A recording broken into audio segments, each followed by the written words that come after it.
directrices. El problema son los más pobres. Cuando tenemos una falta de fiscales, por un lado, les faltan fiscales. Cuando al mismo tiempo los fiscales se mandan solos, no tienen a quien los evalúa. Tú, Julio César, tú puedes ser sancionado mañana. Un fiscal no. Un fiscal no hay nadie sobre ellos, fue mal hecha la ley. A mí me parece que eso está pendiente hoy día en Chile y me parece a mí fundamental que se avance, que el senador tenga derecho a defenderse como corresponde. Es un adversario, no comparto sus ideas, pero creo que es un derecho básico en cualquier, y agradezco el tono en que le están entrevistando, es presumir inocente al entrevistado. Lo que me parece horroroso en algunos medios de comunicación es que se parte condenando y se le pide después la explicación. No, lógico, lo mínimo que podemos hacer es la presunción de inocencia de todas las personas que todavía no reciben una condena. Fuad Chahín, justo que íbamos a concurrir con él, entró en un estado gris, la materia gris. Podríamos decir que un homenaje a Esta Hora Se Improvisa de Canal 13 ayer le está haciendo Fuad Chahín ahí un homenaje a Esta Hora Se Improvisa. Lo dejamos para después. Un filtro, nos puso un filtro. Senador Sandón, quería la palabra. Mira, es tan cierto lo que está diciendo Marco, es tan cierto de que él lleva, no sé si 5 o 6 años sin un juicio por algo que fue acusado. O sea, es un tema increíble, impresentable. Entonces, el hecho de que revisemos, porque el otro día me criticaron mucho por un comentario que yo hice de personas que, como él mismo explica, Marco dice, bueno, ¿quiénes son los abogados que me están persiguiendo? Son todos de derecha. Y todos han participado en el gobierno pasado de Piñera o en este. Y además de eso, participaron y tienen contactos, pero profundos, porque uno fue presidente nada menos que el Consejo de Defensa del Estado y gente muy cercana a él quedó trabajando adentro. Y estas personas hoy día se ofrecen como abogados para poder trabajar en contra de con querellas en el Consejo de Defensa del Estado. Entonces, por ejemplo, el caso de Marco Enrique, que lleva 5 o 6 años en que no le dan la pasada para tener un juicio justo y poderse defender, porque en el fondo dicen, a uno lo formalizan. ¿Y qué es lo que es técnicamente una formalización? Es que te informan que te vas a ser investigado, pues. Y para que sepan ustedes, las filtraciones que hacen los fiscales están prohibidas, son un delito, pero es imposible comprobarlas, pues, porque está la ley de prensa, que es la que los protege por el otro lado. Entonces, al final, se muestra una cara a la que se quiere y se enloda a las personas, se hace sufrir a las familias. Mira, mi tema, más que judicial, porque lo vamos a ganar, porque no tiene ningún sentido, es un tema familiar, que ¿quién me acusa? Un primo cercano, todos sus amigos, todos sus hijos, compañeros de curso de kinder, a cuarto medio de mis hijos, familia cercana al lado, mi mamá y mi papá, son íntimos amigos de sus padres, 80 y tantos años. Eso es mucho más duro. Por eso que yo aquí quiero hacer un acto y mandarle un mensaje a Raquel Argandoña.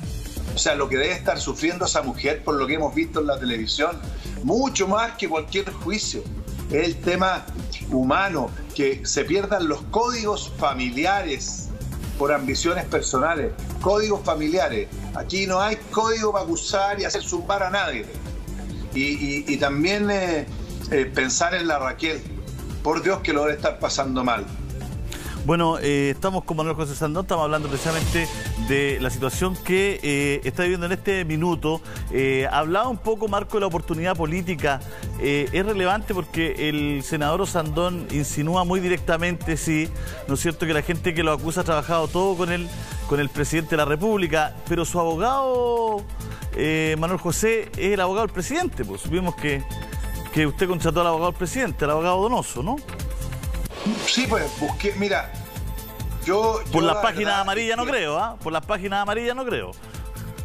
No, pues sí, pero sí, por supuesto que tuve que buscar el mejor, pues, el mejor abogado de Chile, apoyado por Ricardo Freire, que era mi abogado antes, que claramente cuando él se dio cuenta que aquí ya no era solo un tema judicial, sino que aquí había una operación política, tuvimos que armar un tremendo equipo, y es cierto, tengo que hacerlo.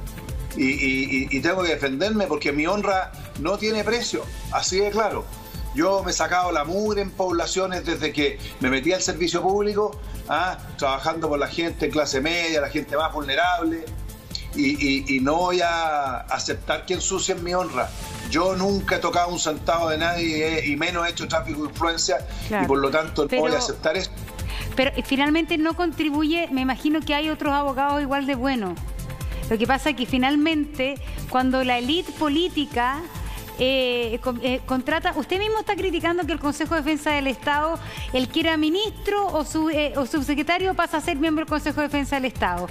El que el presidente tenga el mismo abogado que usted, que resulta que el abogado es hermana de la jueza, que no sé qué. Finalmente también está demostrándonos cómo funciona la ley en Chile. No es así, pues, Monserrat, la ley en Chile que contrata al mismo abogado, que resulta que usted contrata al mismo abogado que el presidente. De alguna manera eso es una demostración de cómo es endogámica la ley chilena y funciona. Entonces hoy día el mismo abogado está para acá y después el otro abogado está para allá. ¿No genera eso finalmente esta sensación que hay tan profunda respecto a ese tema, Manuel José? Ay, pero Monserrat, si fuera cierto lo que tú estás diciendo, quiere decir que Chile está podrido. Mejor cambiémonos de país. O sea, si ahora, yo lo que hice con mis medios, empecé a buscar y coticé por lo menos 10 abogados. Y me quedé con el mejor que yo podía pagar con un esfuerzo inmenso que va a costar todo mi ahorro y más de eso, ¿no es cierto? Porque voy a tener que endeudarme. Pero ¿qué tiene que ver que haya defendido al presidente? El presidente debe haber tenido 25 abogados, pues. Yo me acuerdo, en otros temas estaba la oficina de Barro de Rásuri. O sea, perdón, yo busqué al mejor penalista que me pudiera defender de una acusación que es súper injusta. Pero si nosotros creemos de que esta cuestión es porque yo contrato un abogado que primero no es del presidente, él defendió al presidente y ha defendido gente de distintos colores políticos. Entonces, mira, la otra vez me dijeron, oye, ten mucho cuidado, porque como yo estuve enfermo y no voté por el miembro de la Corte Suprema, el señor Mera o Vera, ¿no es cierto? Que ojo, porque en la Corte de Apelación está la hermana. ¿Cómo es la cuestión? Yo supongo que él y la hermana, porque yo no tengo ningún antecedente malo ni bueno de él, ¿no es cierto? Yo no voté porque primero a mí jamás me advirtieron que faltaba un voto, yo estaba enfermo, no me llamó el ministro de Justicia, no me llamó el jefe de gabinete y por supuesto me sentía a morir, me acosté, no tenía idea que iba a caer esto por un voto, súper injusto para una persona que además ni siquiera me informaron ningún antecedente de él. Pero yo creo en la justicia, voy a estar preocupado que porque su hermana está en la Corte de San Miguel me van a condenar a mí de algo injusto. Chile no está tan podrido como eso, Monserrat, no es así. Hay que tener mucho cuidado con eso porque yo lo que hice es cotizar un montón de abogados y llegué al mejor que yo podía pagar y que sí, el mismo que pudo pagar o que hizo el presidente es una simple coincidencia. Pero hicimos y tenemos que hacer un equipo porque esto es multidireccional. Monse, o sea, tenemos que ir con Fuad Chair un poquito, que se reintegró Fuad tomando palco, pero importante que la justicia opere. El senador Osandonta ha dicho que va a hacer todo como corresponde, se va a presentar con su caso como corresponde, con los mejores abogados que pueda pagar Fuad. Bueno, yo creo que lo importante es que nadie se sienta privilegiado, que efectivamente la justicia pueda actuar con total objetividad. Yo creo que esta no puede utilizarse ni como una herramienta de persecución política, ni tampoco puede pretender cualquier persona eludir su acción. Y desde ese punto de vista, ¿no es cierto?, la presunción de inocencia alcanza para todos y todo el mundo tiene el derecho a defenderse. Hay dos temas que a mí me parecen que son importantes que tenemos que abordar con sentido de urgencia. Yo creo que estamos hoy día en una crisis de confianza en las instituciones. Eso afecta al gobierno, al parlamento, a los partidos políticos, pero crecientemente también a instituciones que tienen que ver con la administración de justicia. Yo creo que, por ejemplo, el mecanismo de nombramiento de los ministros de la Corte Suprema no va para más. No puede ser, ¿no es cierto?, que este sea un tironeo entre el Ejecutivo, luego el que hace la quina la Corte Suprema, entre el Ejecutivo y el Senado, y hay una negociación donde para un lado una vez y en la otra para el otro. En definitiva, estamos politizando el Poder Judicial y eso a mí me parece que se agotó ese mecanismo. Tenemos que buscar un mecanismo más objetivo, más transparente, para poder nombrar a los ministros del máximo tribunal. Y cada vez, ¿no es cierto?, hemos visto que empiezan a aparecer un conjunto de situaciones de que sale el anillo determinado parlamentario va a poder llegar a la Corte Suprema. Eso creo que tenemos que erradicarlo porque puede terminar, ¿no es cierto?, viciando completamente nuestro sistema judicial y tenemos que cuidar esas instituciones. Y por otro lado, yo comparto sí con el senador Osandón de que el Consejo de Defensa del Estado y también con Marco Enrique tiene que también modificar el nombramiento. Tenemos que tener a consejeros que tengan dedicación exclusiva. No podemos tener consejeros que en la mañana están en el consejo y en la tarde están en su oficina particular. Tenemos que tener también mecanismos objetivos. Creo que alta dirección pública, por ejemplo, debiera participar para poder elegir a los miembros del Consejo de Defensa del Estado que puedan resguardar adecuadamente y con objetividad el interés del fisco. ¿Cuántos son los honorarios de los miembros del Consejo de Defensa del Estado? Que no tienen exclusividad. No tengo el dato exacto, pero deben ser del orden por lo menos los 5 o 6 millones de pesos. 5 o 6 millones de pesos por lo menos. Sí, y me llama la atención. ¿Cómo? Y trabajan en otro lugar. Y el presidente del Consejo de Defensa del Estado lo define el presidente de la República y normalmente es un cupo político. Pues. No puede ser que sea un cupo político. Y para que sepan ustedes, es de Renovación Nacional, nada menos.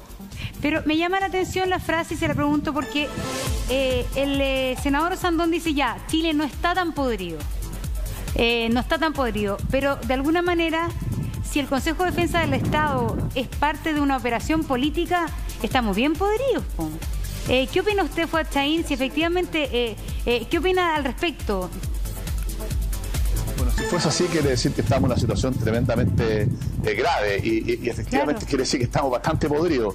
Por eso que a mí me parece que cuando uno hace acusaciones de esta naturaleza tiene que ser capaz de sustentarla, porque si no afecta la institucionalidad. Yo, más allá de este caso, yo no podría sostener de que el Consejo de Defensa del Estado forma parte de una operación política. No me corresponde a mí sostenerlo. Si el senador así lo cree, tendrá que demostrarlo naturalmente. Lo que sí creo y comparto con los demás panelistas es que creo que hay que cuidar las instituciones. Y para cuidar las instituciones creo que hay que ir observando, modificando y mejorando los mecanismos de nombramiento, de funcionamiento de estas instituciones, porque de lo contrario, cuando efectivamente esto ya se corrompe totalmente la institucionalidad, ya es demasiado tarde. Y por eso que nosotros tenemos que actuar a tiempo, oportunamente, porque las instituciones de la democracia, las instituciones para el funcionamiento del Estado de Derecho, tenemos que cuidarlas. Y para eso tenemos que ser responsables cuando hacemos una aseveración que nos afecta, pero también tenemos que ser responsables del punto de vista de ir actualizando las reglas del juego, la regulación, la legislación que lo regula, de tal manera que podamos blindarla de cualquier intento de manipulación. Por cierto que el Poder Judicial, el Consejo de Defensa del Estado, el Ministerio Público, el Congreso, son todas instituciones que per se son hoy día permeables por la corrupción, y lo que tenemos que hacer es generar las barreras para poder evitar que eso ocurra, y eso nos llama entonces a estar permanentemente observando las normas que regulan el funcionamiento de estas instituciones y perfeccionándolas. Lo que pasa es que yo quería esto porque creo que este cargo es inamovible. Cuando Javiera Blanco, Michelle Bachelet la deja como consejera del Consejo, me acuerdo haber leído que ganaba más de 7 millones hasta el año 2047. Tengo súper buena memoria porque me acuerdo que los datos eran... Hicimos un especial de radio sobre eso, cómo alguien agarra un cargo hasta el 2047, digamos, no era porque creo que es inamovible hasta que cumplan 75 años. Primer dato. En ese momento era sobre 7 millones de pesos. Comunicaban todos los diarios. Entonces también Marco se empieza a transformar en un botín, en un cargo. O sea, están puestas todas las fichas para que sea un botín casi de guerra, digamos, ¿no? Imagínate un cargo de más de 7 millones, un cargo inamovible, un cargo que va a tener uno para recibir un sueldo así hasta los 75 años. Empieza todo a ser sospechoso, ¿no, Marco? Bueno, yo creo que uno de los grandes temas, por eso la noticia de ustedes llevan varias semanas con temas judiciales, porque hay un tema con la justicia social, la justicia penal, el pacto, la lealtad mía con Chile, la tuya con Chile, Julio César, tiene que ver con un principio, de que algún principio ordenador existe y de justicia, que es muy difícil. Fuad Chahín dice algo que yo comparto, está bastante podrido, pero tenemos una esperanza para no quedarnos simplemente en el diagnóstico que creo compartimos todo y todo. Yo creo que está muy podrido Chile. Por eso es que en 2 meses más, después de 200 años, por única vez en los próximos 30, 40 años, vamos a ir a un plebiscito para hacer una respuesta. ¿Mantenemos las cosas como están o cambiamos? Yo creo que va a pasar algo mágico en Chile. Vamos a ganar. Vamos a entrar en una cosa que se llama el apruebo, que significa aprobar el cambio, y va a haber un debate riquísimo, y las fuerzas de Fuad Chahín, las fuerzas nuestras, las fuerzas de Sandón, vamos a ir, y los que tenemos una visión crítica de las instituciones vamos a proponer cambios. Yo, por ejemplo, voy a proponer un Congreso unicameral. Creo que FUAD también estaba de acuerdo. En materia de justicia, yo soy de los convencidos que hay un cero problema con los fiscales, porque hay gente noble adentro, pero por unos pocos se transformó en una institución hiper desprestigiada, cuando ellos tienen la tuición, Julio César, de la investigación. Si ellos se caen la credibilidad, se cae un poco todo el sistema. Pero, Marco, porque empieza a ser insoportable la conversación. ¿Se puede, Marco, cambiar esto sin cambiar la Constitución? Para tranquilidad de mi editor, y aquí lo escuché, porque después nos retan. Aquí está este Publimetro, dice, esto es del 2017. Dice, el reciente miércoles la presidenta Michelle Bachelet designó a la ex ministra Javiera Blanco como uno de los 12 miembros del Consejo Directivo del Consejo de Defensa del Estado, cargo que tiene un carácter de inamovible hasta que cumplan los 75 años de edad, lo que quiere decir que la ex ministra podrá ser parte del Consejo de Defensa del Estado hasta el año 2047. Y el título es Nuevo Cargo. Tiene un sueldo superior a los 7 millones y durará hasta el 2047. Quiero dejar de lado a Javiera Blanco, que era el ejemplo, pero estoy hablando del cargo.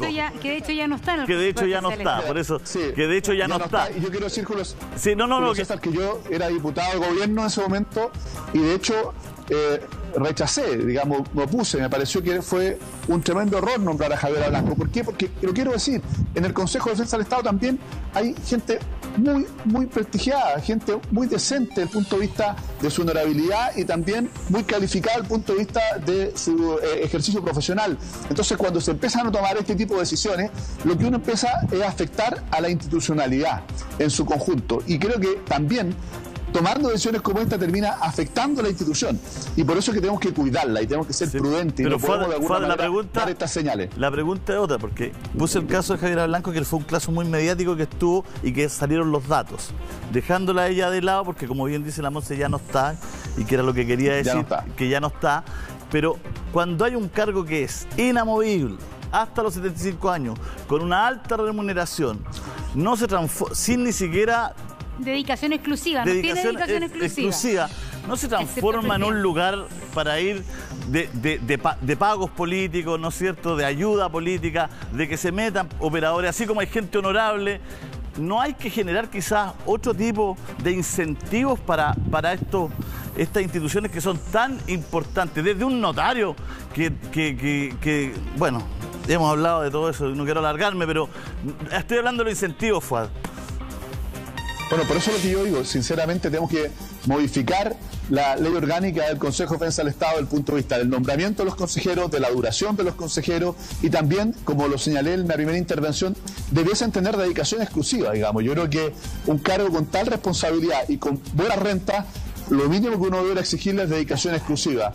Y no es cierto que además puedan tener eventuales conflictos de interés, que están en la mañana del Consejo, la tarde en sus estudios de abogado, y que el mecanismo de nombramiento y con buenas causales y claras de remoción también, esto no puede ser, ¿no es cierto?, hasta los 75 años. Cuidemos las instituciones. Esto no se trata, digamos, de afectar a quien hoy día lo integre. Como digo, hay gente decente ahí, pero con estas reglas, con estas normas, con instituciones que funcionan de esta manera, donde se presta para eventuales conflictos de interés, o la tentación de la intervención política, termina afectando a una institución que es clave, porque es la que tiene que defender el patrimonio fiscal, y por lo tanto, como institución que representa judicialmente al fisco de Chile, tenemos que blindarla de cualquier tentación de corrupción de cualquier índole.